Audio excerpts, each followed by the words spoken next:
Hey guys, welcome back to the second portion of this genetics and muscle fiber composition series.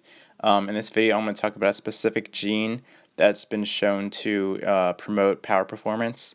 And if you haven't checked out the introductory video, I'm going to go ahead and link that on this screen and also in the description box below. So make sure you watch that before you watch this video because it'll make a lot more sense. But with that, let's get right into it. So in no way am I a geneticist or a biologist, but I want to kind of touch on and give a simple explanation on what genetics is. And just from my understanding, I have a very basic understanding of how genetics and genes work.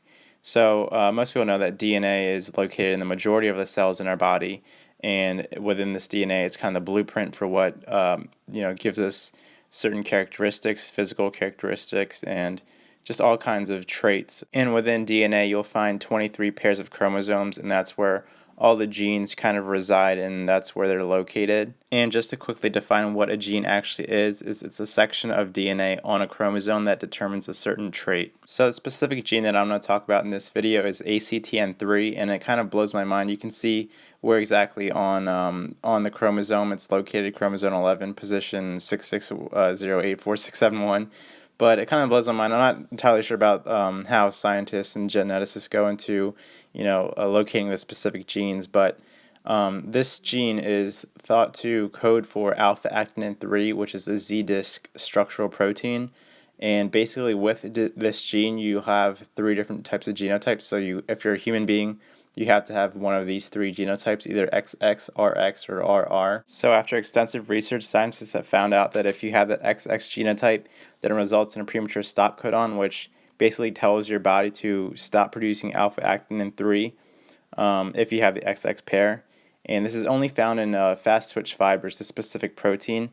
So to talk about the mechanism of action for alpha-actinin 3, we have to take a look at the sarcomere, which is actually the smallest contractile unit of muscles, and that's where force production and muscle contraction actually takes place. So as you can see at each end, there's a Z-disc, and when you have a muscle that shortens the Z-disc and the whole sarcomere moves closer together as part of the sliding filament theory. So because alpha-actinin 3 is a protein that's only found in fast-twitch fibers and it's part of the Z-disc, if you would think about it intuitively, if you don't have, or if you have a deficiency in this type of protein, then you're not going to be able to produce force as well as someone who has the RR genotype pairing. So that's kind of what this study looked at here. You can kind of just see that they wanted to compare the XX and the RR groupings, just individuals who had either an XX or an RR genotype, and see how their muscle fiber composition varied and how their strength and power performance varied.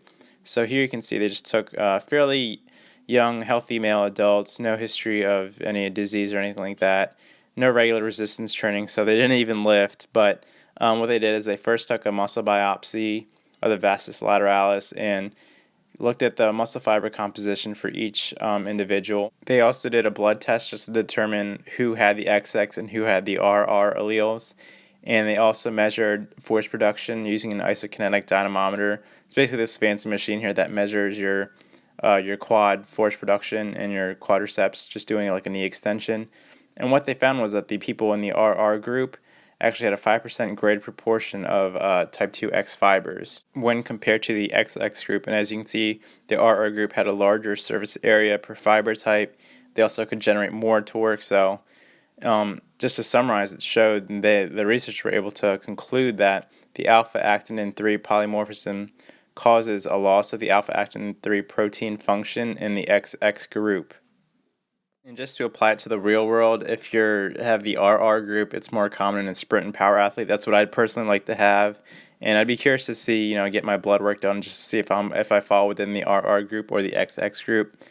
But just to summarize what the whole point of this video and the whole point of this gene in the study kind of showed is that if you were born with the RR genotype of the ACTN3 gene, you may be more suited for power performance sports. And of course, there's a whole bunch of other factors you have to consider, lurking variables, their level of training.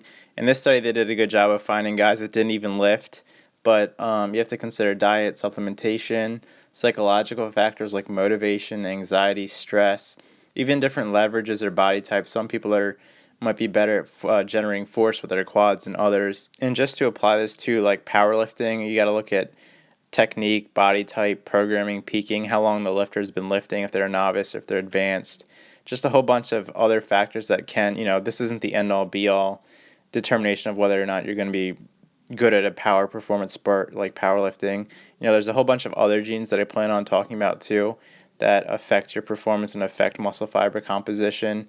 And you have to look at CNS and neural efficiency, because you'll have guys that are just extremely neurally efficient. They're able to ingrain the movement pattern within their nervous system, and that's what makes them a spectacular lifter. It's not necessarily all about muscle and force production. So that's going to wrap up the video. I want to thank you guys so much for watching if you stuck around this long, and I want to thank you guys for the constant support that you're showing the channel. I know that some of you guys really like the science, kinesiology related stuff, and I'm happy to put it out for you guys. And I know these videos aren't as interesting or as exciting as training clips, but I plan on making more of these informative videos. I plan on talking about the other genes that affect your performance and your muscle fiber composition as well. And I really don't like to self-promote myself too much, but if you did like the video, go ahead and smash that like button, leave a comment, and if you're stumbling across my channel or this video, go ahead and subscribe to the channel if you enjoy the content. And also, please ask that you share the video, because I feel like that helps the video kind of spread around the YouTubes and kind of the interworkings of the YouTubes, and it gets the video more likelihood of being clicked on. So go ahead and do that for me. I'm going to thank you guys for watching, and I'll see you guys in the next one.